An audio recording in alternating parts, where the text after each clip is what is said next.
Ciao a tutti, oggi parleremo dei pretendenti al trono d'Italia. Prima di tutto ci sono molti pretendenti al trono diversi e il più conosciuto è Emanuele Filiberto ed è un pretendente ma solo nel caso in cui si accetti il matrimonio che non è stato accettato in un primo momento ma Umberto II perché Umberto II non è d'accordo con il matrimonio del padre di Emanuele Filiberto e sua madre, ma poi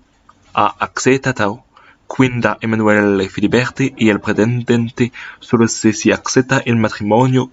Secondo, Vittoria e la sua fantastica figlia è l'erede d'Italia, ma solo in alcuni casi. Padre di Emanuele Filiberto e sua madre, ma in seguito accetto Emanuele Filiberto e il pretendente solo se si accettano le nozze, mentre Vittoria, la sua splendida figlia, è l'erede d'Italia, ma solo in alcuni casi Vittoria sarà il pretendente ed il cappello solo per le persone che hanno accettato le nozze e con l'abrogazione della legge salica. Cos'è la Lega Salica? La Lega Salica è che la donna non può salire sul trono, ma nel 2020 Vittorio Emanuele ha cancellato questa legge Salica, ma alcuni non pensano che funzioni perché non l'ha fatto. Nella Costituzione, quindi la bella Vittoria è l'erede e la futura regina pretendente al trono d'Italia. Solo se si è d'accordo con il matrimonio di Vittorio Emanuele e sua moglie e se si è d'accordo con l'abrogazione della legge Salica, dopo che un altro pretendente infatti Dimitri è l'erede al trono secondo alcuni ma non molti perché non la evidenza ma lo sono se non si è d'accordo con le nozze, ma si è d'accordo con l'abrogazione della legge Salica, vuol dire che potrebbe essere una donna e Maria,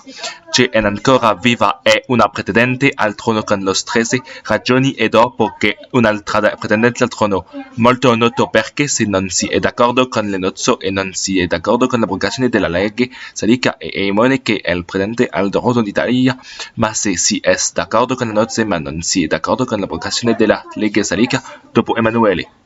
Filiberto, Vittoria non sarà pretendente se non si è d'accordo con l'abrogazione della legge Salica e quindi lo sarà per Emone, quindi ripetiamo che Emanuele Filiberto è un pretendente al trono per chi è d'accordo con il matrimonio. In sintesi, Emanuele Filiberto è il pretendente al trono se si accetta il matrimonio, mentre la sublime Vittoria è l'erede al trono se si accettano sia il matrimonio che l'abrogazione della legge Salica. Maria Pia è la pretendente al trono se si rifiuta il matrimonio ma si accetta la legge Salica, e l'erede al trono si rifiuta il matrimonio ma accetta la legge Salica. Dimitri è l'erede al trono,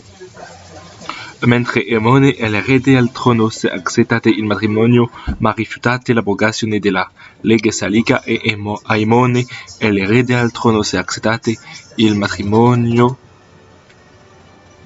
e si rifiuta la legge Salica. Grazie mille per avermi ascoltato, ci vediamo presto. So che è un pasticcio, ma è questo che ci piace, e che è un pasticcio. Ciao!